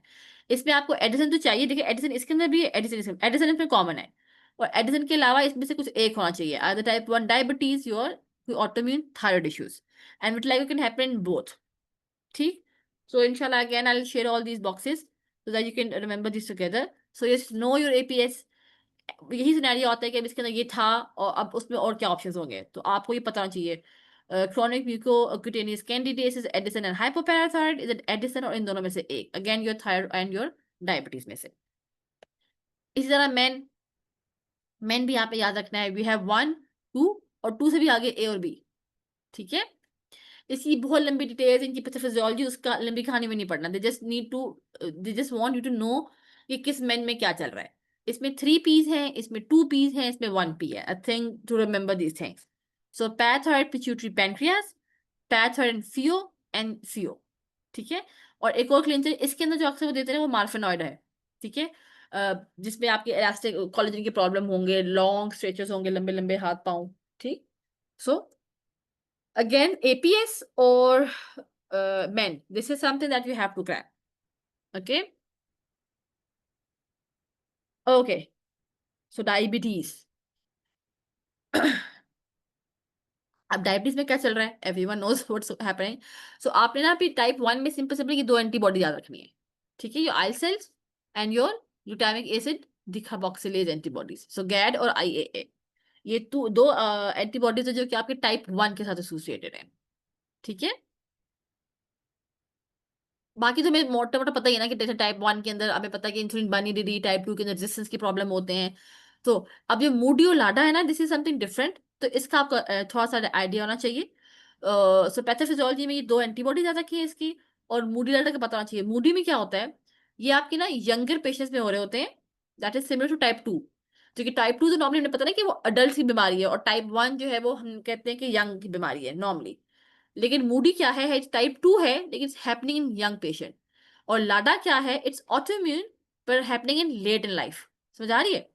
सो हमें ये तो पता है कि टाइप 1 है, टाइप 2 डायबिटीज जर्नल जो हम कहते हैं, ठीक है। एक इंसुलिन डिपेंडेंट है, एक नॉन इंसुलिन डिपेंडेंट है। टाइप 1 हम कहते हैं ऑटोइम्यून है, अर्ली लाइफ में होती है, टाइप 2 रेजिस्टेंस होती है, लेट लाइफ में होती है। मूडी लाडा का सिर्फ फर्क क्या है, मूडी आपकी है टाइप 2 जो कि नॉर्मली लेट में हो रही होती है, लेकिन मूडी जल्दी हो जाती है। लाडा ऑटोइम्यून है जो कि नॉर्मली जल्दी होती है, लेकिन इसके अंदर क्या होती है कि लेट हो रही होती है, बस आपने इतनी बात याद रखनी है, ठीक है। So that is all about lady sorry Moody and LADA. Okay, ना दिस डायग्नोसिस का पता होना चाहिए, this is again your nice. अगर कोई सिम्टोमेटिक पेशेंट है, सिम्टोमेटिक मतलब क्या है, पॉलीयूरिया, पॉलीडिप्सिया, वेट के इश्यूज, तो वो आपका सिम्टम्स है। अगर आपके सिम्टम्स हैं and your fasting is greater than 7, या फिर आपका random glucose is greater than और इक्वल टू 11.1, ये आप कट ऑफ है। फास्टिंग में 7 और रैंडम में 11.1, तो remember this, it's more than this, this is diabetes. अगर पेशेंट एसिम्टोमेटिक है, सेम क्राइटेरिया, लेकिन 2 दफा पे सैंपल करना है, ठीक। सो सिम्टोमेटिक में वंस इज इनफ, एसिम्टोमेटिक में you do this the same thing ही, पर you do at two separate occasions. अब नाइस ने बीच में ना HbA1c को भी डाल दिया। HbA1c ऑफ ग्रेटर देन और इक्वल टू 6.5 या 48 इज डायग्नोस्टिक फॉर डायबिटीज। ठीक है, और वही बात हमने ऊपर पढ़ी थी कि asymptomatic then we have to repeat the test to confirm the diagnosis.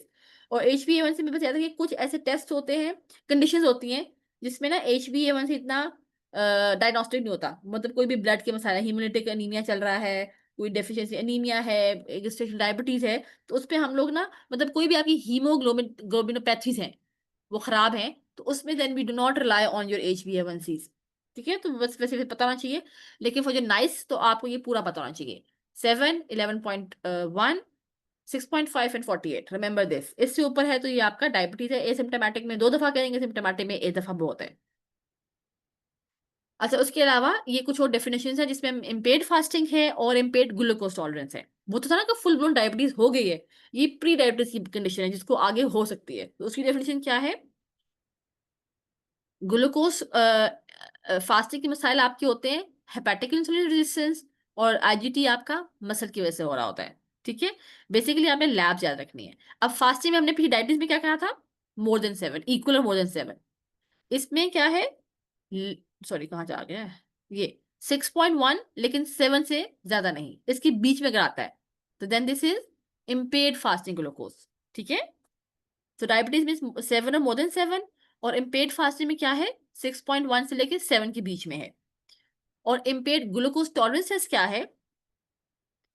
कि it is the fasting glucose level less than 7, और जब उसका OGTT किया तो वो 7.8 से 11.1 के बीच में आएगा, और हमने पीछे किया था उसमें 11.1 से ज्यादा था। ठीक है, तो ये डेफिनेशन का आपको पता होना चाहिए। आमतौर पे इन पेशेंट्स को आप लाइफ टाइम मॉडिफिकेशन देते हो, ट्रीटमेंट देने की जरूरत नहीं होती है। लेकिन अगर आपका एज ये सारा कुछ बढ़ी जा रहा है और आपका ये बेहतर नहीं हो रहा despite your lifestyle problems, sorry modification, then you will give your metformin. So अगर हाई रिस्क है जिसके ब्लड ग्लूकोज मेजर्स जो हैं are still progressing towards your diabetes, तो उस पे आप मेटफॉर्मिन का ट्रायल दे सकते हो, otherwise it's life time modifications. Okay, तो ये दो भी ना आपके पास डेफिनेशन आई बेसिकली, ये आपकी डेफिनेशन ये पूछ सकते हैं आपसे, और ये IFG और IGT की भी डेफिनेशन आपसे पूछ सकते हैं। Okay, so talking about the treatment, type 1 की अलग है और टाइप 2 की अलग है। टाइप 1 में हम क्या कर रहे हैं? सो पहले तो हमें पता होना चाहिए अपने HbA1c की टारगेट भी। हमें सबको पता है कि हमारे जो हीमोग्लोबिन का जो लाइफ स्पैन है 3 मंथ्स, तो उससे पहले बार बार करने का कोई फायदा नहीं होता। So you monitor after 3 to 6 months। Adult should have a target. अच्छा, अब ये आपका टारगेट है फॉर टाइप 1, सही। 48 और 6.5 और लोअर, ये आपने पेशेंट को बताना होता है कि इससे कम आपका होना चाहिए। इसका मतलब है कि आपकी शुगर अच्छी कंट्रोल हो रही है। जनरल ब्लड ग्लूकोज को साथ पता होना चाहिए, इतना वो पूछते नहीं है। ऑन वेकिंग सुबह के टाइम पे 5 से 6 के बीच में हो, और बिफोर बी बिटवीन 4 to 7। अब ये इंपॉर्टेंट बात है, टाइप 1 डायबिटीज हमने याद रखना है, इसमें आपने इंसुलिन देनी है, इंसुलिन देनी है और इंसुलिन देनी है। और इंसुलिन में भी क्या होता है? Basal bolus regime. इसका मकसद मतलब क्या होता है? एक होती है बेजल, वो होती है जो आपकी लॉन्ग टर्म होती है, आपकी बेस लाइन कंट्रोल होती है। और बोलस बीच में छोटे छोटे दे रहे होते हैं जो कि आपकी मील्स के साथ होती है। जब भी आपका एकदम आपने खाना खाया तो there is sudden rush of glucose, तो उसको कम करने के लिए आप एक बोलस बीच में लगा देते हो। सो बेजल बोलस का मतलब ये है कि एक बेजल लॉन्ग टर्म होगी जो आपकी स्टैटिक पीछे से ना बैकग्राउंड में चल रही होती है, और बोलस आपकी शॉर्ट टर्म होती है जो कि आप मील से पहले देते हो। So type 1 diabetes you give insulin, and what is the strategy और regime? Is basal bolus. अब जो बेजल है वो आपकी लॉन्ग टर्म है, उसमें ऑप्शन क्या है? डेटामेर या ग्लार्जीन की। और जो आपकी बोलस है वो आपके शॉर्ट एक्टिंग होते हैं, उसमें आपके पास रैपिड एक्टिंग इंसुलिन एनालॉग्स होते हैं। ठीक है, सो ये थोड़ा सा बस एग्जाम्पल याद कर लीजिएगा, लेकिन बेसिकली वो आपसे ये पूछेंगे। हाँ, कुछ कंडीशन में you can add metformin. NICE कहता है कि अगर आपका BMI is more than 25 then you can add metformin as well, otherwise it's insulin, remember that. And another thing that you remember is the regime, basal and bolus. ठीक है, bezel में आपकी glargine और डेटामीर है, और इसके अंदर आपके रैपिड एक्टिंग इंसुलिन है। ठीक है, this is your type 1 diabetes.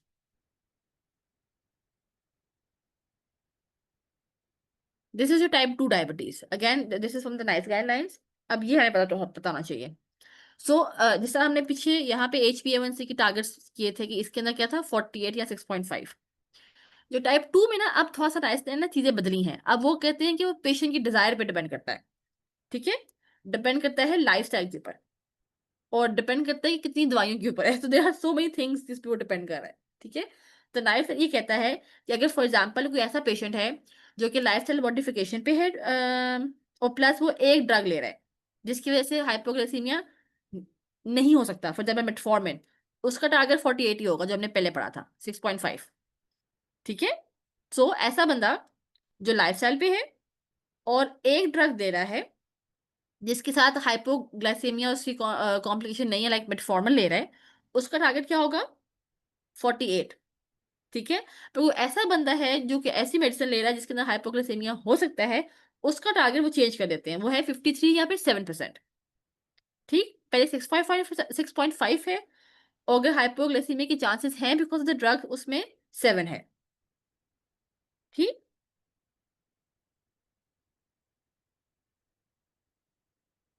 ये जनरल कोई नाइस की बातें थी, आई गेस ना आपके पास में से भी लिखी हुई है, बस आप इसको देख लीजिएगा, ये फिगर्स आपने याद रखनी है ड्रग्स की हवाले से और उनकी कॉम्प्लिकेशंस के हवाले से।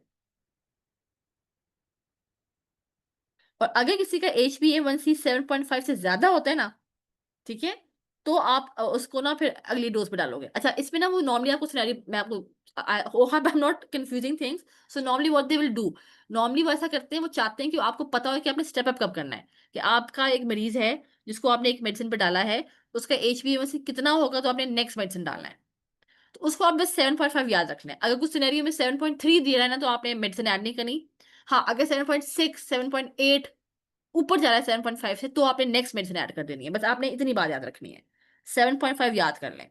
बाकी जो हमने शुरू में बातें की थी ना, वो सिर्फ किताबी बातें थी, जो कि नाइस वाली बातें थी। ये वो आपका टारगेट होता है, डिजायरेबल, जो आपकी ख्वाहिश होती है। ठीक है, पर कभी कभी आपकी ख्वाहिश पूरी नहीं हो पाती है। इट्स नॉट नेसेसरी कि अगर आपकी ख्वाहिश पूरी नहीं हुई और आपका टारगेट अचीव नहीं हुआ तो आपने फौरन ड्रग शुरू नहीं करनी।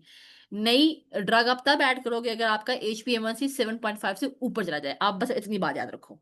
ठीक है, अब सबसे पहले आपने क्या करना होता है, ये आपने वो सारा कुछ कर लिया, HbA1c, आपका cardiovascular risk factor, kidney function. जब आप ये फर्स्ट टाइम दवाई शुरू कर रहे हो किसी मरीज के ऊपर, आपने फर्स्ट टाइम डायबिटीज के मरीज को दवाई देनी है, तो उस पे आपने उस मरीज को 3 कैटेगरीज में डालना है। क्या उस मरीज में कोई high risk cardiovascular disease factor नहीं है, ठीक है, या वो हाई रिस्क है, या फिर उसको ऑलरेडी दिल के मसाइल हो गए। 3 कैटेगरीज है। ठीक है, सो जो आपकी टाइप वन डायबिटीज है, ये ये बहुत पप्पू है, सिंपल, इसमें बहुत कहानी है। So now you are trying to treat a patient with type 2 diabetes, तो उस टाइप पेशेंट को आपने दवाई देने से पहले 3 कैटेगरी में डाल दी। क्या वो पेशेंट को हाई रिस्क है फॉर CVD, नहीं है, और ऑलरेडी एस्टैब्लिश है। 3 कहानियां होगी। ठीक है, if there is no high risk, उसको आपने सिंपल मेटफॉर्मिन में डाल देना है, चुप करके। अब you should know like any common side effects. अब इसकी कॉमन साइड इफेक्ट्स क्या है, nausea, vomiting, GI disturbance is very much associated with sorry metformin. तो उसको आप किस पे शिफ्ट करोगे, मॉडिफाइड रिलीज के ऊपर, जिसपे स्लो रिलीज होती है, आपको उसको मेटफॉर्मिन MR पे डाल दोगे। ठीक, so in short you have a patient with type 2 diabetes, उसका कोई भी कार्डियोवैस्कुलर रिस्क फैक्टर नहीं है, उसको मेटफॉर्मिन दोगे, GI प्रॉब्लम होगा तो आप उसको MR पे डाल दोगे, सिंपल। अब यहाँ पे आते हैं इन दोनों के ऊपर। किसी को ऑलरेडी CVD एस्टैब्लिश है, नॉन क्रोनिक आर्टरी डिजीज का पेशेंट है, नॉन उसका हार्ट फेलियर है, उसको आप मेटफॉर्मिन दोगे। GI प्रॉब्लम है तो MR दोगे। जब इस पे वो स्टेबल हो जाएगा, उसको जब वो टॉलरेट करेगा, तो आपने SGLT2 इनहिबिटर डाल देना है। SGLT2 अब इनको बहुत पसंद है। कोई भी मरीज डायबिटीज वाला हो और हार्ट वाला हो, उसको मेटफॉर्मिन के साथ आपने SGLT2 देना ही देना है। और यही पूरा जो हमने कहानी पढ़ी थी ना, वो सेम छाप देनी है इधर। अगर किसी को हाई रिस्क पे है, उसको CVD हो सकती है, यानी कि उसका क्यू रिस्क मोर देन 10% है, उसको भी आप मेटफॉर्मिन दोगे। जब वो टॉलरेट करना शुरू हो जाएगा, तो उसको आप SGLT2 दे दोगे। यहां तक कहानी क्लियर है। फर्स्ट कैटेगरीज 3 वाले में, और मेटफॉर्मिन तीनों को दे रहे हैं, और उसके बाद SGLT2 किसमें देना है, जिसपे हाई रिस्क है CVD की, या फिर इसको ऑलरेडी स्टैब्लिश्ड है। यहां तक आपकी कहानी खत्म होगी। अच्छा, अगर आपका कॉन्ट्राइंडिकेटेड है मेटफॉर्मिन, तो फिर तो आप सीधा इस पे आ जाओगे, SGLT2 पे। इस पे भी वही है, अगर कॉन्ट्राइंडिकेटेड है तो आप SGLT2 पे आ जाओगे। हाँ, इस पे डिफरेंट कहानी है। इस पे अगर आप कॉन्ट्राइंडिकेटेड है आपकी मेटफॉर्मिन तो आप इन तीनों पे आ जाओगे, ग्लिप्टेंस, जो ग्लिटास एंड सल्फा, इनमें से कोई एक स्टार्ट कर दोगे आप। ठीक है,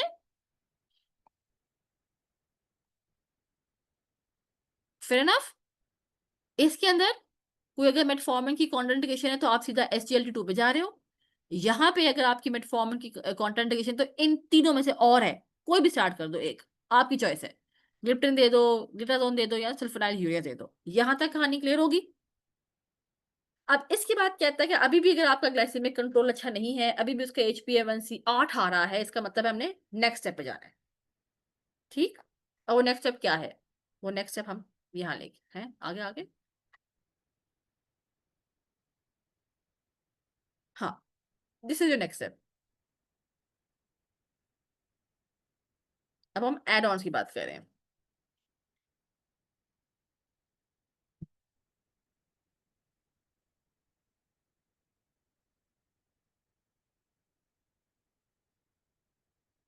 सो ट्रीटमेंट ऑप्शन है का फर्दर इंटरवेंशन की जरूरत है। एट एनी पॉइंट आपका HbA1c नहीं कंट्रोल हो रहा तो कंसिडर इन तीनों में से एक, डबल कर दो। Either you do your gliptins, pios and sulfonyl. ठीक है, और अगर वो उस पे था, पहले उसको रिस्क नहीं था, लेकिन किसी भी टाइम पे उसका रिस्क चेंज हो गया है, तो फिर आप क्या करोगे? फिर ऑब्वियसली आपके पास SGLT2 आ जाएगा। ठीक है, तो सेकेंड में आपने ऐड क्या करना है, इन तीनों में से कोई एक, ग्लिप्टेंस, ग्लिप्टाजोन्स या फिर सल्फोनाइल यूरियास। और इसमें क्या कह रही हूँ, इवन आपको पता है SGLT2 वाला ऑप्शन भी है, लेकिन ज्यादातर वो आपसे ना इस वाले में पूछते हैं SGLT2, जहां कहीं भी आपका रिस्क फैक्टर चेंज हो रहा है कार्डियोवैस्कुलर का, यू ऑफर योर SGLT2। सही। इस पे आपने इन तीनों में से ऐड किया। अच्छा, इसमें भी एक और है, अगर फिर भी आपको कोई मसला मसाइल हल नहीं हो रहा, और अगर आपको थर्ड लाइन पे आना है और मिसाल के तौर पे आपने ये स्टार्ट किया था, दिस वन ग्लिप्टिन स्टार्ट किया था, अभी भी कंट्रोल नहीं हो, तो फिर आप इन्हीं में से जो बचे हुए हैं ना, उसमें से फिर आप कोई और स्टार्ट कर लो, आप फिर ग्लिटाजोन डाल दो बेशक। समझ आ रही है? You add another drug from the same list. सही। अगर कोई मेटफॉर्मिन भी था उसको स्टार्ट कर दिया, तो अब आप उसको बेशक सल्फोनाइल यूरिया पर डाल दो, या फिर आपके पास एक ऑप्शन होती है इंसुलिन पे डालने की। ये भी थर्ड लाइन की बात हो रही है। ठीक है, इधर आप एक और ड्रग डाल दो थर्ड लाइन के तौर पे, या फिर आप इंसुलिन शुरू कर दो। अगर फिर भी काम ना बन पड़ा तो फिर आपके पास आपके GLP-1 आ जाते हैं। ठीक, लेकिन अगेन कहानी वही, अगर किसी भी पॉइंट पे आपका कार्डियोवैस्कुलर फैक्टर चेंज हो रहा है, तब आपने कोई और ऑप्शन नहीं सोचना सिवाय SGLT2 इनहिबिटर्स के बारे में। Then that is your go to drug.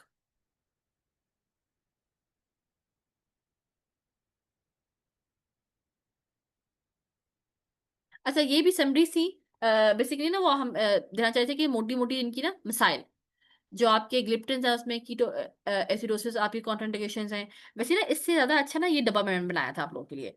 ठीक है, जितने भी आपकी ड्रग्स थी, उनके मैकेनिज्म ऑफ एक्शन, उनके मोटे मोटे साइड इफेक्ट्स, उनके स्पेशल नोट्स।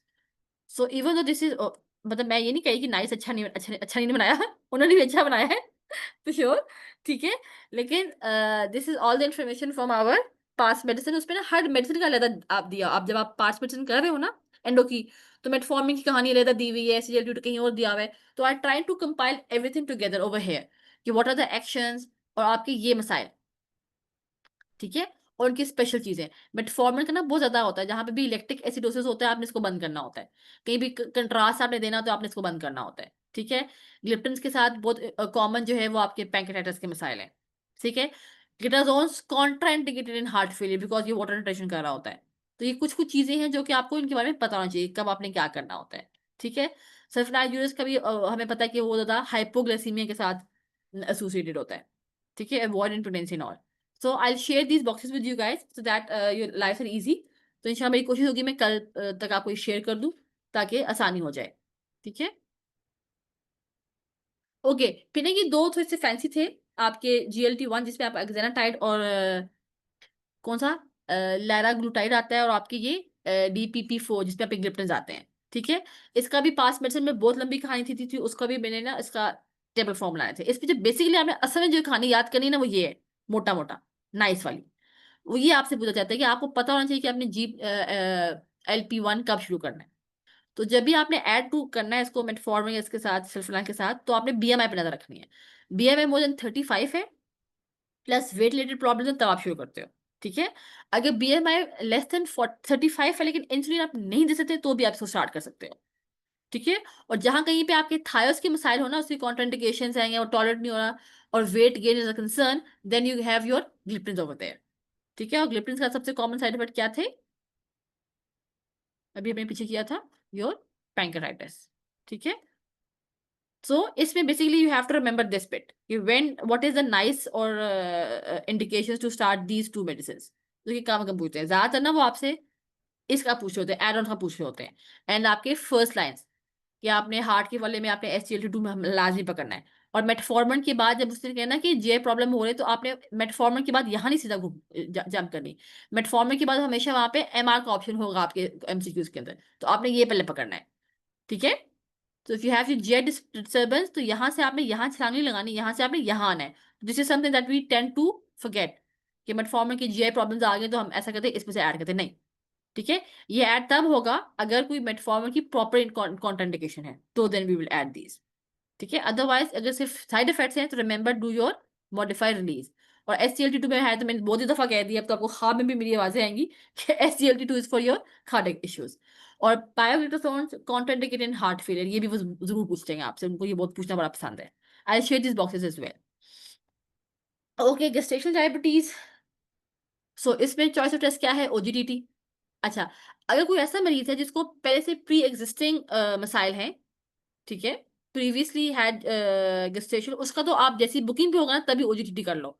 अदरवाइज स्टैंडर्ड होता है हर प्रेग्नेंट पेशेंट में, NHS UK के अंदर आपका 24 to 28 वीक्स के ऊपर OGTT होता है। ठीक है, तो टाइमिंग में फर्क है, अगर प्रीवियस हिस्ट्री है तो फर्स्ट बुकिंग पे टेस्ट होगा, अगर नहीं है तो ये 24 to 28 वीक्स वो हर पेशेंट का करते हैं। ठीक है, और यहाँ पे कोई रिस्क फैक्टर्स हैं, कोई भी ऐसा बंदा है जिसके अंदर ये इसके एक्सक्यूज मी गाइस, मैं थोड़ा सा पानी पी लूँ, जस्ट 1 सेकेंड।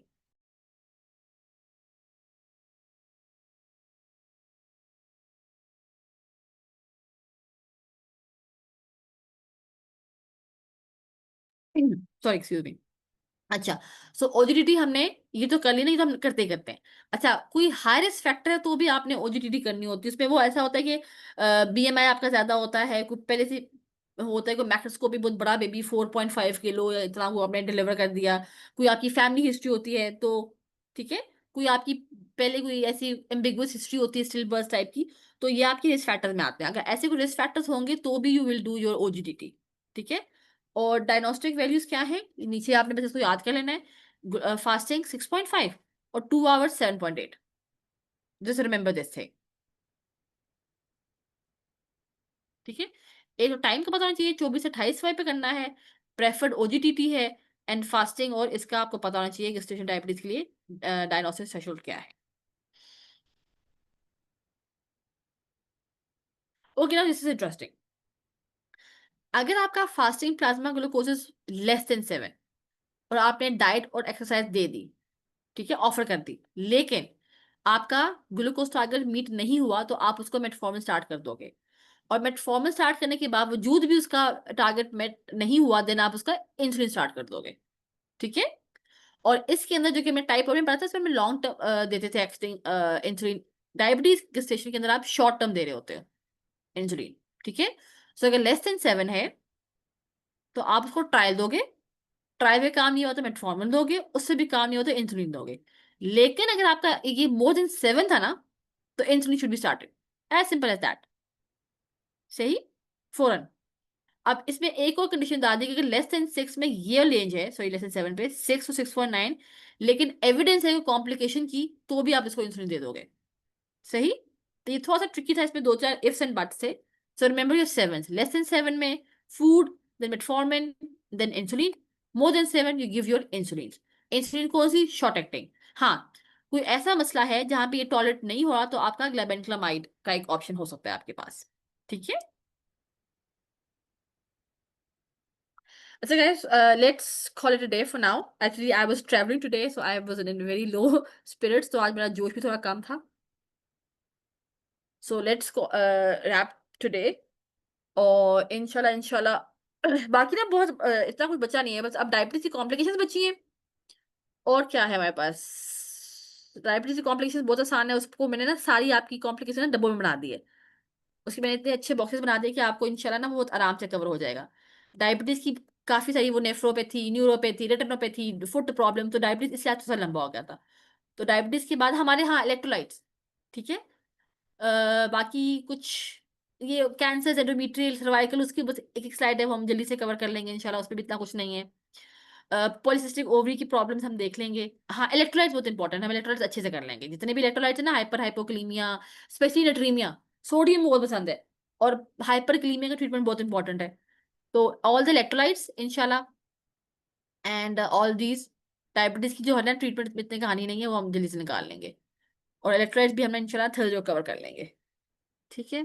थर्सडे को हो सकता है कि थोड़ा सा लंबा सेशन हो जाए. But today now I am tired, so that's why I am going to end today session. So far if you have any questions, do ask.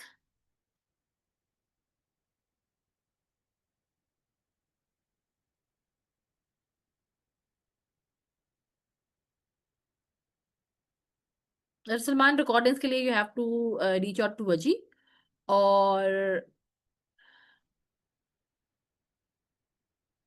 सिर्फ ये कल तो प्रॉब्लम, कल कल मुश्किल है. कल मेरे लिए बहुत मुश्किल है. कल मैं सेशन नहीं कर पाऊंगी. I am so sorry. अगर आपको ईद की इश्यूज हो रहे हैं तो we can skip it. I know आगे छुट्टियां हैं, थर्सडे है. सो वी कैन हैव थोड़ा सा हमारा स्केड्यूल हिल जाएगा. लेकिन ये है कि हमारा वैसे भी अगले हफ्ते में ईद के बाद वैसे मैंने मॉक करना था. तो हम ये कह सकते हैं कि मॉक से पहले जो कि आगे छुट्टियां हैं, तो छुट्टियों में मेरे पास ये अच्छी बात है कि मैं मॉर्निंग में अवेलेबल हूँ. तो अगर आपको लगता है कि थर्सडे वाला सेशंस आप लोगों के लिए मुश्किल हो जाएगा because of Eid and travelling, because I understand everyone will be travelling. So हम लोग ये कर सकते हैं कि बीच पे किसी ना अब ईद के ना दिन ही ऐसे ना, संडे को क्या बनता है? संडे की मॉर्निंग टाइम पे हम एक सेशन कर सकते हैं कि हम थर्सडे स्किप कर रहे हैं, तो दैट्स एन ऑप्शन. अदरवाइज वैसे तो मंडे को भी ऑफिशियली ऑफ ही है. तो हम ट्यूसडे पे बात चली जाएगी.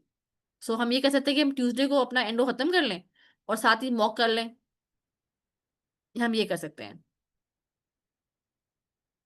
तो कोई ऐसे सजेशन है? I know Eid is coming, तो आई डोंट वांट कि मतलब इतना बर्डन हो. सो एटलीस्ट 4-5 दिन तो बंदा को स्कूल मिले ना. उसके बाद तो वैसे ही पढ़ाई पढ़ाई है. सो आप बताएं कोई और सजेशंस हैं. If you want to have a Thursday session तो वो तो हो जाएगा. कल वाला थोड़ा सा मुश्किल है Safia. I am very sorry for that.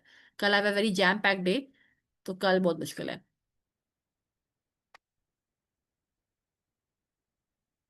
उसका भी मैंने डेट डिसाइड नहीं की थी बिकॉज ऑफ ईद की वजह से. अगर तो हमारा ये इसमें खत्म हो जाता तो फिर तो हम जैसे ईद की छुट्टियां खत्म होगी तो we can have it on next week इंशाल्लाह. पर नाउ बिकॉज ऑफ ईद अब सबकी ट्रैवलिंग्स हैं, आना जाना है, जॉब्स हैं. तो आई नो अब फ्राइडे से लेके मंडे तक ऑफिशियली ऑफ है इन पाकिस्तान. एंड के बाद हम रुमेटोलॉजी करेंगे इंशाल्लाह. अबीरा बहुत फास्ट ट्रैक जा रही है माशाल्लाह. आगे आगे. Very good. I love this enthusiasm. So we will do rheumatology after endo इंशाल्लाह. और लेकिन रुमेटोलॉजी से पहले we will do a mock as well.